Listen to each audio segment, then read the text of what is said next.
You're watching the Kop TV, the voice of football's most famous stand. Salah to settle it in front of the Kop.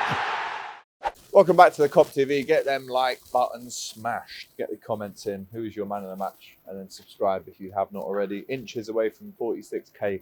Let's get over the line tonight. Player ratings video. Let me know in the comments. Do you agree or disagree with these? Sorry, I was just looking at the Milan ones there. Nothing more than a 5 for any of them. But in goal, Alisson didn't keep a clean sheet. It was a good goal from Pulisic, I can't lie. So would it be harsh to give him, what's Jack saying, what, 6? I'll give him a 6. That's fair enough. I'll give him a 6. Made that mad mistake as well. Yeah, he did. He came out of his goal and almost got caught out, didn't he? So, yeah, I'll give him a 6. Again, literally had nothing to do apart from a couple of tame efforts towards the end of the game. But for the first half, all he did was pick the ball out of his net. That's all he did. So, yeah, I'll give him a 6. If it was a clean sheet, 7.5. But I'll give him, I like my decimals. So we'll give him a 6. Trent, I'm going to give a 7.5. I think that's fair. Really well in that one-on-one duel up against Rafa Leao, who, again, I don't watch Milan every week. I don't claim to. But we hear about Leao. We hear about Pulisic, who obviously scored tonight. We hear about Tomori. They obviously won the league a couple of years ago, AC Milan did, in what was a poor Serie A season in general. But Rafa Leao was put in his pocket tonight by Trent. A couple of silky skills, but all fart and no poo. All burp and no sick. There was a lot of threatening, but nothing happened. So Rafa Leao, see you later, my son. Trent, I'll give him a 7.5. Let me know in the comments if you agree or not. Konate and Van Dijk, all right, apart from the goal, which I'm not going to blame them for massively. I mean, it was obviously Tsimikas' mistake. Everyone was trying to run back to cover up that space. And in the end, it was a good finish. But they both scored, right? They both scored. So I'm going to give them both an 8. The funny thing about Van Dijk is people can rough him and toughen him up in the box, throw him around a little bit, but he laughs at them, right? He was being marked by, I think it was Reinders, and he laughed at him when he was pushing him around, and then rises up, bosh. Great header from both of them. Easy header from both of them, but you have to get up and get it down at the right time, right? So I'll give them both an 8 tonight. I mean, again, apart from the goal, they were pretty faultless. They were really strong in the tackle. Konate got a silly yellow. But I give them both an 8. Is that too generous? Let me know in the chat. But I think that's around about right. Tsimikas, I'll give a 6.5. I know that sounds a little bit harsh considering he got an assist. But if that was Jonani Risa tonight, he's scoring, right? Tsimikas, he had 3 shots, maybe even 4.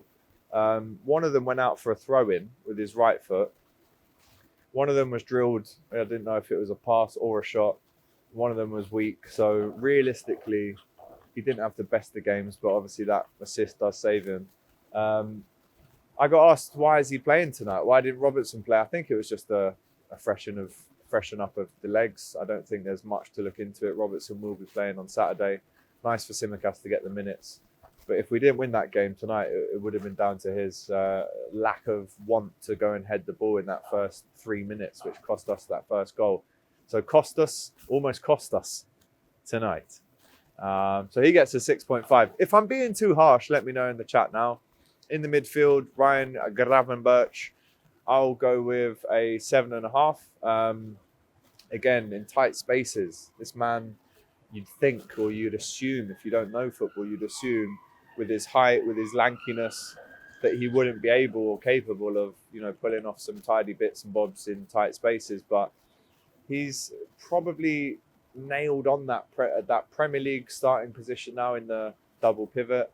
And in the Champions League, it looks like Arne Slot's going to favour him as well. So, yeah, he starts every game. And again, 4 months ago, no one would have said that. People wanted him sold. So I really enjoy it. And I think football has become so disposable, right? People think if you make one mistake, you should be out, you should be sold. I'm of maybe the old school opinion that you get behind the players and you believe in them. They're all at Liverpool for a reason. So if they've had a stinker, you get behind them, you support them, and you make sure that, you give them everything. And, Tsimikas turned that around tonight with the assist. But the overall performance wasn't great. But again, Robertson will be back in. But yeah, Gravenberch 7.5. Very good performance once again from Ryan. So his stock is doing nothing but rise up. He was probably the only star in the game on Saturday that we lost as well. So yeah, big up Ryan Gravenberch. I know I keep saying it almost every week at this stage for this season on the Kop TV. So long may it continue. Joining him in the midfield was McAllister. Again, got a silly yellow. Not his best game tonight. I'll give him a 6. If that's harsh, let me know. But to be honest, it's a bit of a nothing performance, right? He didn't stink it out. He didn't have a great game. So a 6 is roundabout fair. There's even an argument maybe in the next game to just give him a little bit of a rest. I would like to see him a little bit more further forward. I think you get the best out of him in that 10 like he was at Brighton. But I think a 6 is fair considering, you didn't set it on fire tonight. So big up to Maka.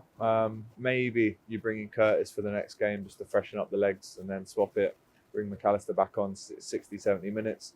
Joining up with him in the midfield in the more offensive position was Dominic Soboslai, who gets his goal tonight. Again, some really tidy stuff from Dom. Gave the ball away a couple of times with some long passes that he underhit, which I don't like to see.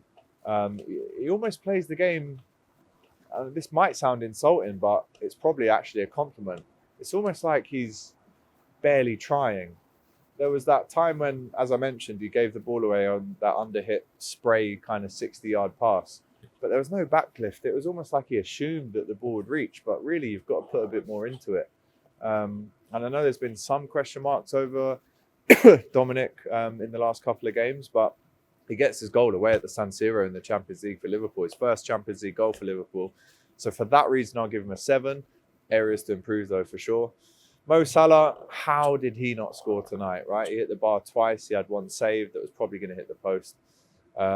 He'll be frustrated. I mean, not much more he could have done. The right-footed shot with his weak foot was sensational. Cannons off the underside of the crossbar. And then there was a left-footed strike again on the turn that he had to take quickly. Hits the bar. Keeper was beaten both times. Apart from that, can I say that he had a massive impact on the game? I can't. But I think hitting the bar twice, it shows your intent. It was just really unlucky for him. And he was probably kicking himself after in the change rooms that he hadn't actually scored tonight. Because we know how goal hungry he is and he didn't score against Forest. So that's 2 games where Mo Salah hasn't scored now, which is unlike him.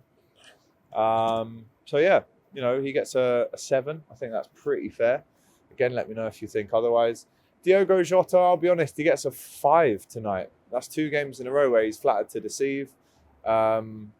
Realistically, he will start the next game against Bournemouth, but if Nunes came on and did something, which he didn't, then maybe he'd be pressing on that door a little bit firmer. But Jota, it's not the end of the world that he hasn't scored since the first day of the season, but at the same time, I think in this team, if you're starting as the number 9 through the middle, you shouldn't be going more than 3 games at the very most without scoring. So question mark over Diogo. Does he start the next game? Let me know in the chat. What would you prefer? He gets a 5 tonight. He was probably our worst out of the front 3. Gakpo had a good shot saved by the keeper, who obviously went off with the injury. Threatened, did well on the left-hand side, got the assist for the goal. So I will give Cody a 7 as well, a solid 7 for the assist, and he threatened throughout. And then the changes came in, right? Luis Diaz came on, threatened. I'll have to give him a 5. Nunes came on, was offside more times than not. How many times have I said that now? He had a comical shot that was offside, so he gets a 3. Chiesa came on, again, that pace, we're looking to see a little bit more of that, when he starts games. I'd actually bookmark the West Ham game in the Cup for maybe his first start for Liverpool. He gets a 3 after coming on. Joe Gomez came on, did okay, stopped a few crosses, he gets a 4. And Endo came on and gets a 3. So guys, there's your player ratings. Am I wrong? Am I right? Let me know in the chat. Again, watch out for that Mario fan cam from the San Siro. And then what is it today? Tuesday. We'll be back with the match preview on Thursday. Then obviously fan cams from outside the ground on Saturday, and then the podcast again on Monday. So busy times on the Kop TV, and then it's West Ham in 8 days. Busy times, so make sure you're involved. Smash that like button. Let me know if you agree with the player ratings, and we'll see you next time. Take care. Hey guys, thanks for watching this video. If you've enjoyed this, make sure you check out the rest of the channel too. There's other stuff you'll enjoy for sure. Don't forget to like, comment, and subscribe to the Kop TV, The voice of football's most famous dads. Come on.